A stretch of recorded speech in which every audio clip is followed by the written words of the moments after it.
Wassalamu ala sayyidina Muhammadin wa ala alihi wa sahbihi ajma'in, amma ba'du.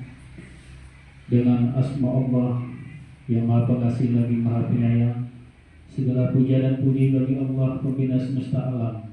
Salawat dan salam semoga dilimpahkan Allah kepada yang kita Nabi Muhammad. Ila Allah taghizuni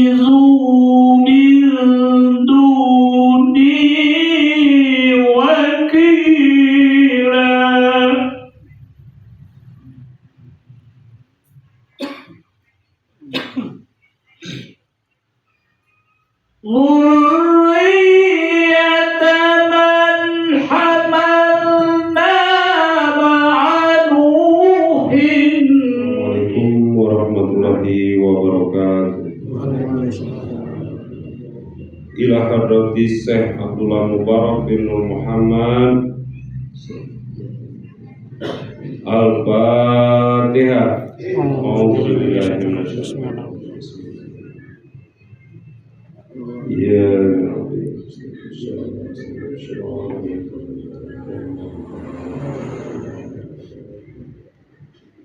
Tanbih. Bismillahirrahmanirrahim.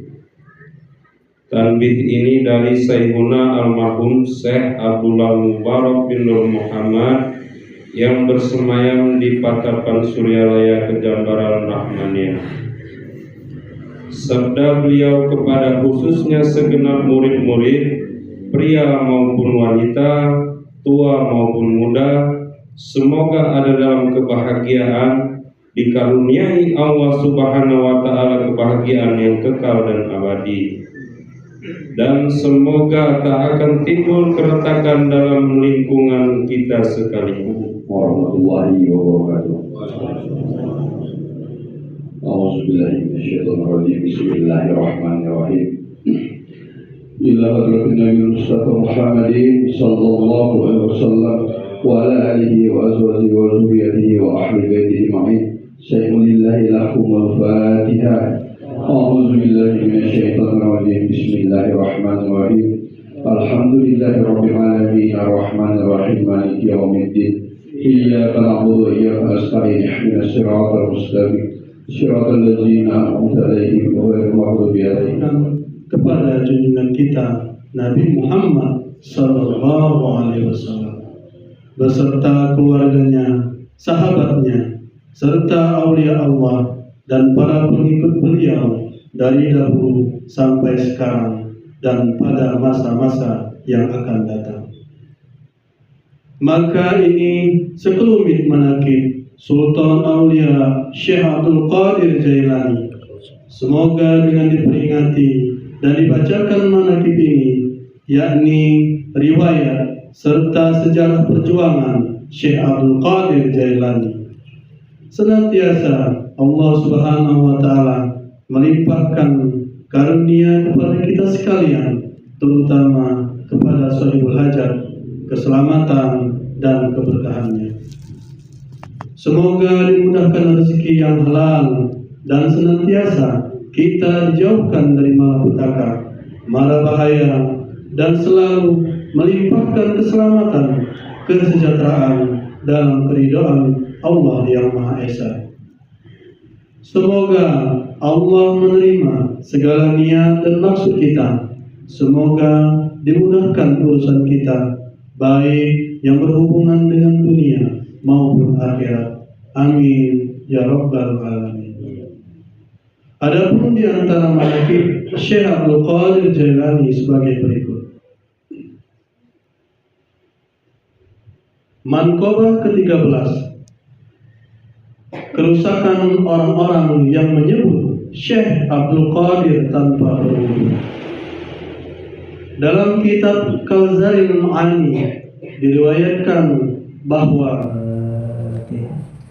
أعوذ بالله من الشيطان الرجيم بسم الله الرحمن الرحيم الحمد لله رب العالمين الرحمن الرحيم مالك يوم الدين إياك نعبد وإياك نستعين صراط الذين أنعمت عليهم غير المغضوب عليهم ولا الضالين. Assalamualaikum warahmatullahi wabarakatuh.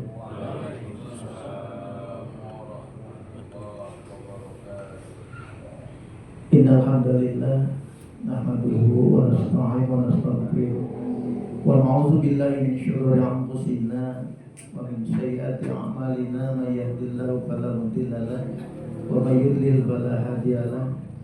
Asyhadu an la ilaha illallah wahdahu la syarika lah wa asyhadu anna Muhammadan abduhu wa rasuluhu la nabiyya ba'dah. Allahumma shalli ala sayyidina Muhammad wa ala alihi wa sahbihi ajma'in. Qala Allah ta'ala fi kitabihil karim wa huwa asdaqul qa'ilin. A'udzu billahi minasy syaithanir rajim. Bismillahirrahmanirrahim. Wa ma umiru illa liya'budullaha mukhlishina lahuddin hunafa yuqimus shalah wa yutuz zakata wa dzalika dinul qayyimah. Wa qala Nabi sallallahu alaihi wasallam assalamu qoblal kalam wa qala aidon man bada bil kalam qobla salam fala tujibu. Sadaqallahu azim wa sadaqa rasuluna habibul karim wa nahnu ala zalika nasyahidin wa sakirin walhamdulillahi rabbil alamin. Ikhwan wal akhwat rahimakumullah. Ada ungkapan kata yang paling tinggi kita aturkan rasa syukur hadirat Allah Subhanahu wa taala. Alhamdulillah wa syukurillah. Susah untuk memperhitungkan atau menjumlahkan seberapa banyak, seberapa besar pemberian Allah Subhanahu wa taala terhadap kita. Maka tidak ada hamba yang paling mulia di hadapannya adalah hamba yang disebutkan di dalam surat Bani Israil tadi, abdan syakur, hamba yang senantiasa bersyukur. Ya. Jadi kalau kita mau hitung-hitungan udah gak bisa, gak ada celah lagi, kita tidak artinya menjadi hamba yang bersyukur. Nikmat Allah yang mana lagi yang mau kita ingkarkan? Ya. Jadi jangankan apa, kerap kali saya sampaikan, realitanya napas kita dihentikan 1 menit aja ya, oleh Allah ya. Jangan ngitung penyakit berat apa yang Allah berikan, kesusahan Allah berikan umpamanya. Andaikan Allah hentikan aja napas kita 1 menit aja, mungkin udah repot kita itu ya, udah repot. Terus kalau kita ngitung nikmat Allah sudah susah, sehingga Allah sendiri artinya menantang kepada makhluknya. Di dalam ayat disebutkan wa in ta'uddu ni'matallahi la tuhsuha. Jadi barang siapa yang mampu menghitung seberapa banyak nikmat yang Allah berikan terhadap kita, makanya tiada lain, makanya hamba yang paling artinya mulia adalah abdan syakur, yang predikat ini berarti diberikan kepada baginda Nabi besar Muhammad Sallallahu Alaihi Wasallam untuk artinya kita teladan. Ya. Jadi jangan seperti ini, itu kan derajat Nabi, kita mah gak bisa ya. Bukan disuruh mengikuti artinya sama dengan Nabi ya. Jadi kita mengikuti artinya bagaimana yang dilaksanakan artinya oleh baginda Rasulullah Sallallahu Alaihi Wasallam sesuai dengan artinya kapasitas kita, sesuai dengan kemampuan kita. Jangan saja beralasan. Contoh ya, kalau Allah merintahkan sodako, umpama ya, Allah merintahkan sodako, padahal hartanya banyak ya, duitnya banyak, kopinya banyak. Apa alasannya? Alasannya kalau ada orang umpamanya keliling minta sumbangan masjid, sumbangan madrasah, sumbangan panti jompo, sumbangan yatim piatu, pertanyaannya 17 pertanyaan, ngasih uangnya 5.000 perak. Ya. Nggak sesuai lagi. Padahal uangnya banyak. Nah, ini kan alasan. Jadi bukan berarti tadi artinya batas kemampuan, kapasitas kemampuan. Ini alasan yang ada, artinya yang diselimuti oleh hawa nafsu serakah ya. Hawa nafsu serakah. Padahal 7 turunan harta yang kita miliki kalaupun dipakai makan 1 hari gak berhenti gak habis umpamanya. Tapi ketika dituntut untuk amal kebaikan, mentasarufkan artinya harta kita di jalan Allah, itu penyakit yang ada. Setan artinya menghalangi, setan menggoda sehingga kita kalah, dan sehingga kita timbul penyakit kikirnya, penyakit bakhilnya, tidak mau mentasarufkan hartanya untuk jalan Allah Subhanahu wa ta'ala. Padahal yang namanya ibadah itu tadi ya sudah disampaikan, artinya buah daripada orang yang soleh, orang yang takwa, orang yang beribadah kepada Allah itu bukan diukur oleh sujudnya seberapa jam, bukan diukur oleh sorbannya seberapa meter ya, bukan diukur oleh bacaannya umpamanya ayat yang paling panjang ya, bukan. Jadi setelah melaksanakan artinya ibadah ritual yang namanya sholat, maka lahir di dalam jiwanya tadi punya jiwa sosial yang tinggi di dalam kehidupannya dengan masyarakat, tidak pernah bikin onar, akur ya. Tadi sudah dibacakan di dalam tanbih, sudah panjang lebarnya apa, kita dengan yang lebih atas akhlak kita hormat, dengan yang lebih bawah kita menyayangi, dengan fakir miskin kita menyayangi ya. Itu jadi setelah melaksanakan ibadah itu maka kita lahir artinya jiwa sosial kita jadi. Ikhwan rahmat rahimakumullah, shalawat salam semoga selalu terlimpah curah kepangkuan yang mulia baginda Nabi Muhammad SAW. Saya sampaikan tadi di awal, ada sebuah hadis yang menyampaikan assalamu qoblal kalam. Jadi kadang-kadang suka ada kan, ini bukan kritik ya. Jadi kita sebagai umat muslim itu berarti kan berwawasan, tahu bagaimana perjalanan muslim.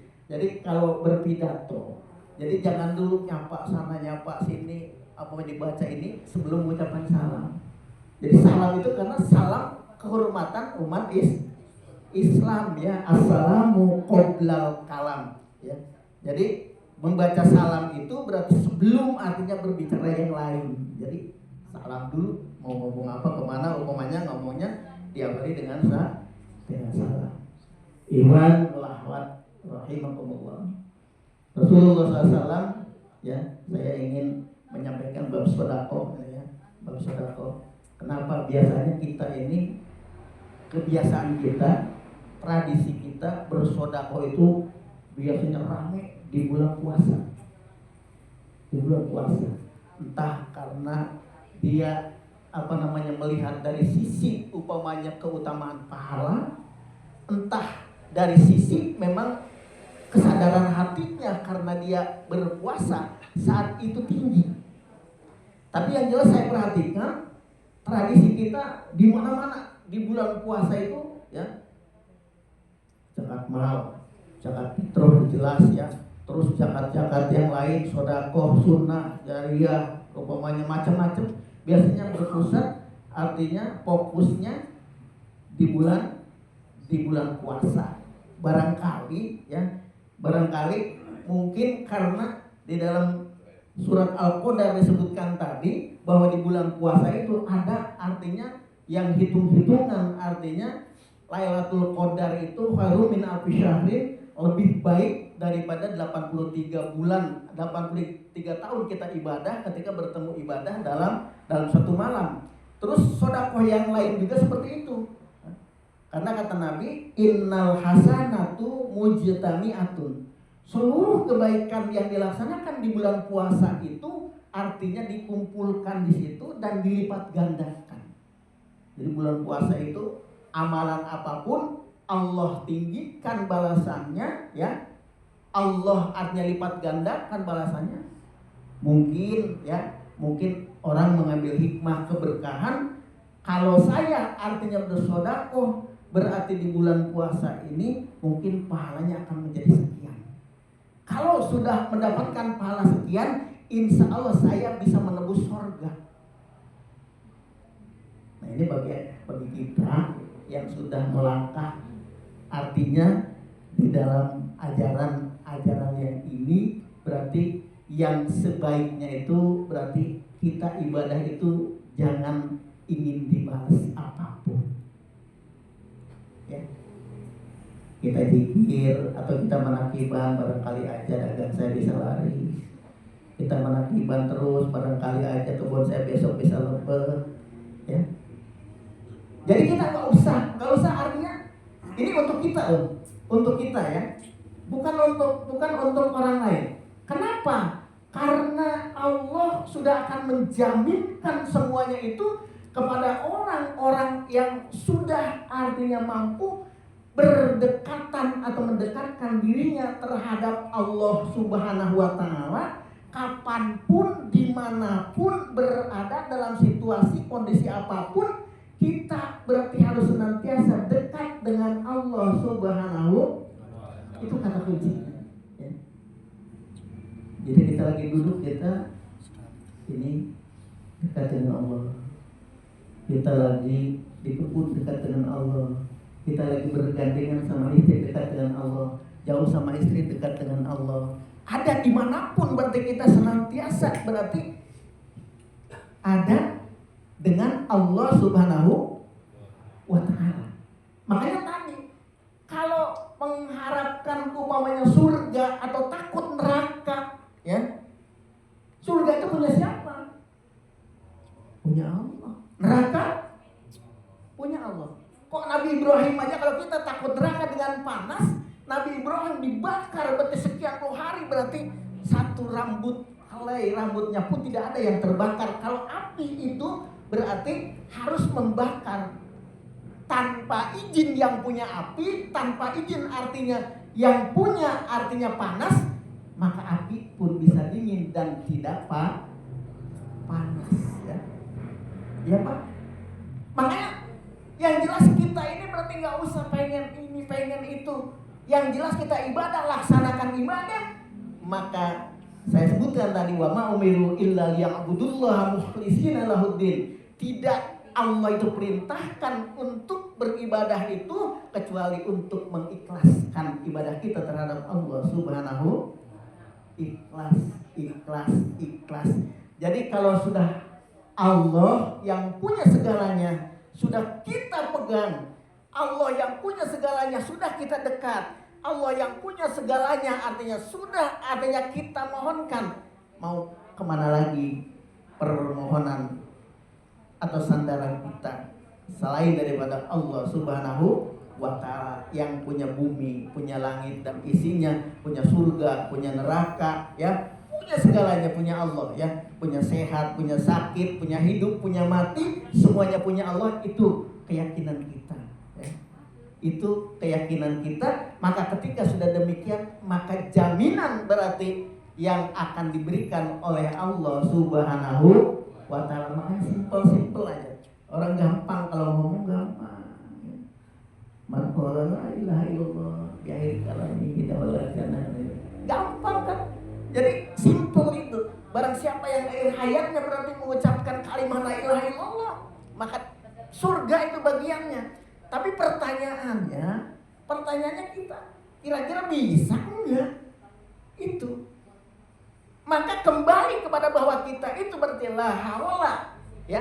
Tidak ada kekuatan sekecil apapun untuk dekat dengan Allah kecuali memang dikehendaki oleh Allah, ya. Maka kita cukup pasrah sama Allah, karena orang lain gak ada yang bisa. Gak Gak ada orang lain sebenarnya yang bisa. Hanya upamanya mungkin seperti orang menyampaikan hikmah, orang seperti saya lah ngomong ini dengan para ikhwan, para ahwat, ya nggak bisa, ya nggak bisa. Saya kecil aja, sering saya ngobrol aja, contohkan, Pak perhatiin teman-teman saya banyak yang lain, satu aja. Apa? Ketika ada seorang penjudi, sudah istrinya galak, di mana aja dia dengar suaminya lagi berjudi, di mana dicari. Saya sempat menyaksikan tetangga saya itu tikar itu ditarik langsung, ditarik, ribut semuanya kan, ribut. Terus ya udah, ya berantem lah gitu, berantem. Suami artinya istrinya nggak setuju gitu, suaminya itu.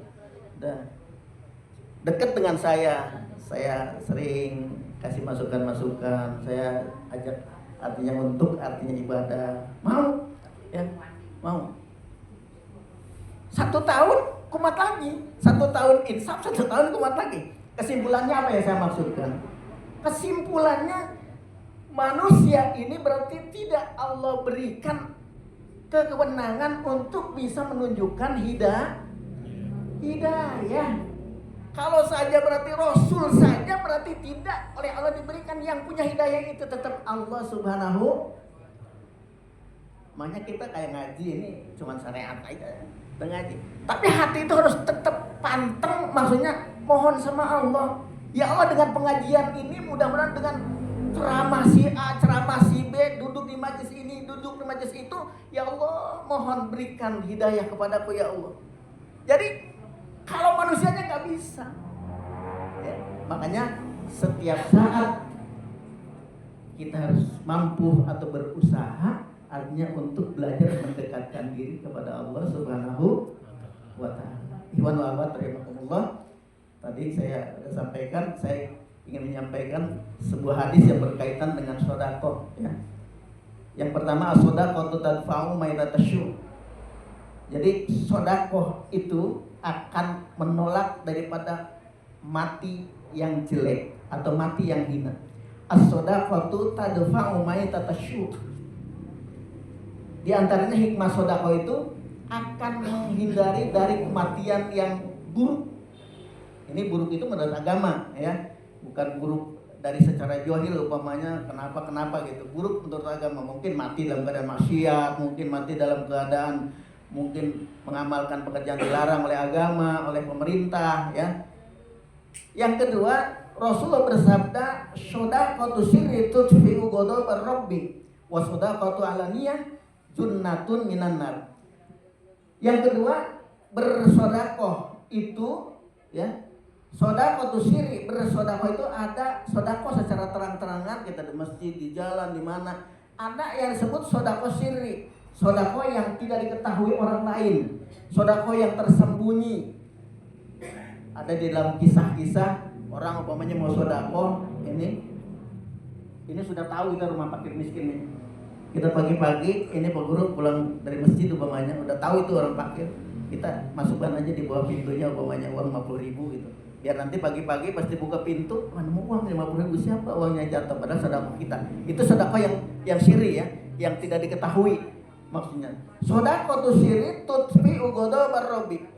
Sedekah sirri ini artinya akan membendung, akan menjaga, artinya kemarahan Allah. Murka Allah itu akan bisa dijaga dengan sedekah yang tersembunyi, sedekah secara rahasia, ya. Wa shadaqatu alaniyah, ya. Dan sedekah, ya, yang kelihatan berarti sedekah yang terbuka, junnatu minan nar, itu akan menjadi tutupnya neraka atau penghalang neraka, ya. Nggak ada ruginya makanya sedekah itu, ya. Sedekah secara terang-terangan tadi akan menjadi penghalangnya, pagarnya, bentengnya neraka, ya. Secara sembunyi tadi akan membendung, akan artinya menjaga kebencian atau murka Allah Subhanahu wa taala. Makanya Allah kalau sudah murka kan tidak pilih-pilih ya. Mau itu kiai, mau itu ustadz ada di lingkungan situ, mau itu umpamanya tukang maksiat ada di lingkungan itu. Ketika padahal ancaman Allah itu berarti menghantam, berarti orang umpamanya yang ahli maksiat umpamanya. Ya udah positif karena kita ada di lingkungan itu, umpamanya ya kebagian juga itu. Ya oleh karena itu gunanya ya hikmahnya kita diwajibkan artinya untuk selalu tadi ta'awanu alal birri wat taqwa wala ta'awanu alal ismi wal udwan. Kita selalu, itu tugas kita, bukan tugas ustadz, bukan tugas pemerintah. Tugas kita semua umat Islam selalu menjaga, mengajak untuk berbuat baik dan selalu mengajak dan memerintahkan untuk meninggalkan perbuatan-perbuatan munkar. Karena ketika Allah menurunkan murka, Allah menurunkan azab, kita semuanya kebagian itu ya. Di samping itu juga mungkin dengan kita artinya mengajak kebaikan itu mendapatkan balasan pahala dari Allah Subhanahu wa taala.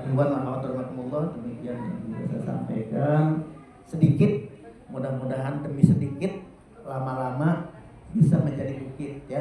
Jadi daripada tidak sama sekali ya, jadi sedikit-sedikit lama-lama insya Allah akan menjadi bukit ya. Mudah-mudahan ada manfaatnya untuk diri saya dan untuk para ikhwan wal akhwat semuanya. Apabila ada penyampaian saya kurang berkenan, penyampaian saya kurang pas, saya mohon maaf yang sebesar-besarnya. Wallahu muwaffiq ila aqwamit thoriq. Wassalamualaikum warahmatullahi wabarakatuh.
Ini sanksi lah.